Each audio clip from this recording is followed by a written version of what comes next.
خداوند متعال سورہ بقرہ کی 183ویں آیت میں ارشاد فرماتا ہے یا ایھا الذین آمنوا کتب علیکم الصیام، اے ایمان لانے والو خداوند متعال نے تم پہ روزہ فرض کیا ہے، لکھ دیا ہے روزہ، کما کتب علی الذین من قبلکم، جس طرح تم سے پہلے لوگوں پہ روزہ فرض تھا اور روزہ لکھ دیا تھا خدا نے، اسی طرح تم پر بھی فرض ہے، لعلکم تتقون، تاکہ تم تقوی اختیار کر سکو، تاکہ تمہارے اندر تقوی آ جائے، تاکہ تم متقی بن سکے۔ تو روزے کا جو فلسفہ اس آیت میں بیان کیا خداوند متعال نے وہ تقوی ہے۔ تقوی کیا ہے؟ تقوی یہ ہے کہ اپنے تمام امور میں خدا کو پیش نظر رکھا جائے، یہ تقوی ہے۔ جو بھی کام آپ کرنا چاہتے ہیں، جو بھی آپ بولنا چاہتے ہیں، جو بھی آپ کہنا چاہتے ہیں، جو بھی عمل انجام دینا چاہتے ہیں، اس میں خدا کو پیش نظر رکھیں، مد نظر خدا ہو، خدا کی مرضی کے مطابق بولیں، خدا کی مرضی کے مطابق کھائیں، خدا کی مرضی کے مطابق عمل انجام دیں، یہ تقوی کا نام ہے، یہ تقوی اس چیز کا نام ہے۔ پس تمام اعمال صرف اور صرف رضا الہی کے لیے انجام ہونا چاہیے، تقوی یعنی یہ، کیونکہ خدا پیش نظر ہے، اس میں دکھاوے اور ریاکاری شامل نہیں ہونی چاہیے، ورنہ وہ عمل پھر خدا کے لیے نہیں ہے۔ ریاکاری یہ ہے کہ خدا کے علاوہ کسی اور کی خوشنودی کے لیے انجام دے، جس میں خدا کی خوشنودی نہ ہو۔ بعض افراد کی خوشنودی میں خدا کی خوشنودی ہے، وہ خود خدا کی خوشنودی ہے۔ بعض افراد جہاں خدا نے کہا کہ ان کا کہنا مانو، انہیں خوش کرو، تو وہاں خدا کی اطاعت ہے، لیکن جہاں خدا کی خوشنودی شامل نہیں ہے، محض کسی اور کی خوشنودی کے لیے، کسی اور کو خوش کرنے کے لیے روزہ رکھا جائے یا عمل انجام دیا جائے، تو وہ جو ہے تقوی کے برخلاف ہے۔ جب تک روزے میں اللہ کی رضا اور اطاعت کی نیت نہ ہو، اس وقت تک روزہ نہیں ہے۔ روزے میں جان روزہ یہ ہے کہ انسان اللہ کی اطاعت میں روزہ رکھ، خدایا تیرے لیے روزہ رکھتا ہوں، تیری خوشنودی کے، تیرے اطاعت کے لیے، ورنہ پھر روزہ نہیں ہے۔ پس روزے میں اللہ کی رضا کی خاطر کچھ زندگی کے لذات سے دوری اختیار کرنی ہوتی ہے، خدا کی خوشنودی کے لیے لذات دنیا سے کچھ ترک کرنا ہوتا ہے، چند گھنٹوں کے لیے پینے کی لذت، یعنی سیرابی کی لذت، کھانا ترک کرنا ہے سیری کی لذت سے، اور اسی طرح کچھ اور جو محرمات روزہ ہیں ان سے اجتناب کرنا چاہیے۔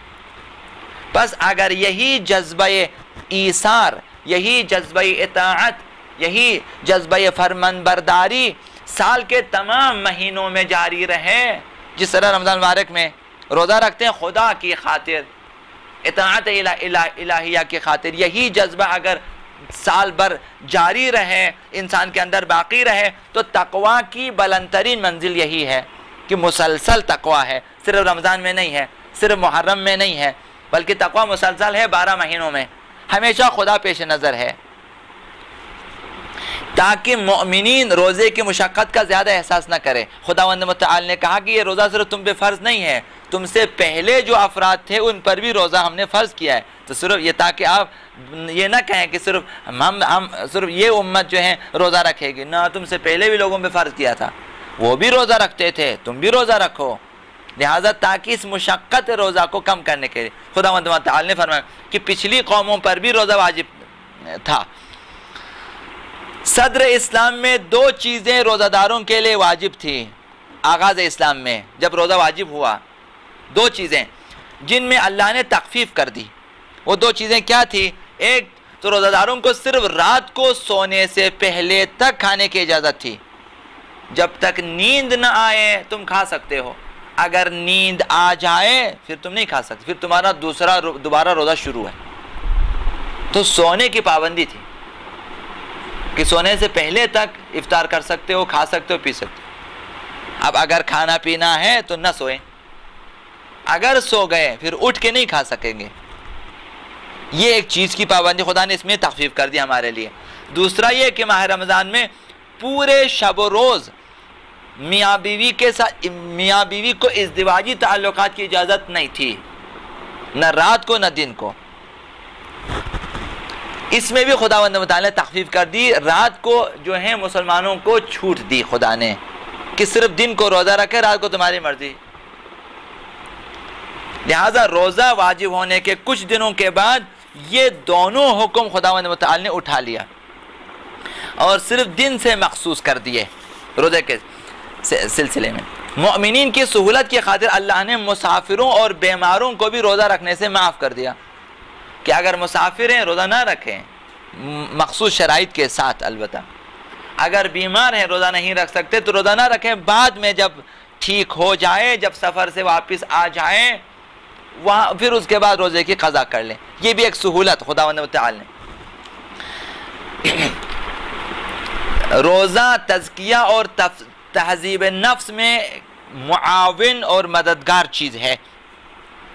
حضرت رسول خدا صلی اللہ علیہ وآلہ وسلم فرماتے ہیں کہ تمام نیک اعمال کا ثواب 10 سے لے کر 100 گنا ہے۔ تمام اعمال کا ثواب۔ ابھی آپ لوگ جو ہیں صبح سے شام تک بہت سارے اعمال انجام دیتے ہیں، تلاوت قرآن ہے تو غریبوں کی خدمت ہے تو ماں باپ کی خدمت ہے تو تعلیم ہے تو بہت ساری خدمات انجام دے دیتے ہیں۔ فرمایا کہ تمام اعمال کا ثواب، نیک اعمال کا ثواب 10 گنا سے بڑھ کر 100 گنا تک ہے۔ لیکن روزے کے بارے میں خداوند متعال نے فرمایا کہ اس میں 10 گنا 100 گنا نہیں ہے۔ فرمایا کہ بس روزہ میرے لیے ہے، میں ہی جزا دوں گا، میں جانوں میرا کام جانے، اس میں گنا مننا نہیں ہے۔ روزہ اس قدر ہے، اسے خدا نے انگنت بنا دیا۔ الصوم لی وانا اجزی بہ، روزہ میرے لیے ہے، میں ہی جزا دوں گا، لہذا میری مرضی میں جس کو جتنا گنا دوں۔ لہذا روزے کا ثواب صرف علم الہی میں ہے، خداوند متعال جانتا ہے۔ پیغمبر اسلام نے یہ بھی ارشاد فرمایا کہ روزہ دوزخ کی آگ سے حفاظت کے لیے سپر ہے، ڈھال ہے۔ روزہ ایک ایسی چیز ہے کہ انسان کو جہنم کے مقابلے میں ایک سپر بنا دیتا ہے۔